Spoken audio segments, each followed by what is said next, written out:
தூத்துக்குடி, நெல்லை மாவட்டங்களில் மழை பாதிப்புக்கு முதலமைச்சர் மு க ஸ்டாலின் இதற்கெல்லாம் எவ்வளவு நிவாரணம் தெரிவித்துள்ளார் என்பதை தற்போது பார்க்கலாம். 3000 ரூபாயாக இருந்த வெள்ளாடு, செம்மறியாடு உயிரிழப்பு நிவாரணத்தை 4000 ரூபாயாக உயர்த்தி வழங்கிடவும், சேதமடைந்த படகுகள் மற்றும் வலைகளுக்கு நிவாரண உதவிகளை பொறுத்தவரையில் முழுமையாக சேதமடைந்த கட்டுமரங்களுக்கு மீன்பிடி வலைகள் உட்பட 32,000 ரூபாயிலிருந்து 50,000 ரூபாயாகவும், பகுதியாக சேதமடைந்த கட்டுமரங்களுக்கு 10,000 ரூபாயாகவும் 10,000 ரூபாயிலிருந்து 15,000 ரூபாயாகவும் முழுவதும் சேதமடைந்த வல்லம் வகை படகுகளுக்கு வழங்கப்படும்.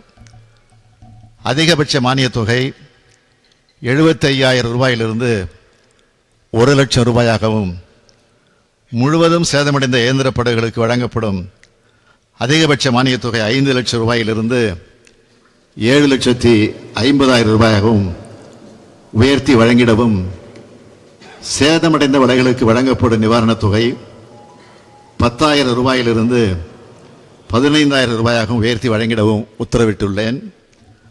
அதிக மழையின் காரணமாக தூத்துக்குடி மற்றும் திருநெல்வேலி ஆகிய மாவட்டங்களில் மிக கடுமையாக வெள்ள பாதிப்பு ஏற்பட்டுள்ள வட்டங்களில் பாதிக்கப்பட்ட மக்களுக்கு குடும்ப அட்டை அடிப்படையில் நிவாரணமாக 6,000 ரூபாயாக வழங்கப்படும். இந்த மாவட்டங்களில் உள்ள இதர வட்டங்களுக்கும் மற்றும் கன்னியாகுமரி, தென்காசி ஆகிய மாவட்டங்களிலும் பாதிப்புகள் ஏற்பட்டுள்ளதை கருத்திலே கொண்டு அங்குள்ள அனைத்து குடும்ப அட்டைதாரர்களுக்கும் 1000 ரூபாய் வழங்கப்படும் என்று தெரிவித்துக் கொள்கிறேன். மாண்புமிகு அமைச்சர்களும் அதிகாரிகளும் இறுதி வரை இங்கேயே தங்கி மக்கள் காப்பு பணிகளில் நிச்சயமாக ஈடுபட இருக்கிறார்கள் என்பதையும் நான் தெரிவித்துக் கொள்கிறேன்.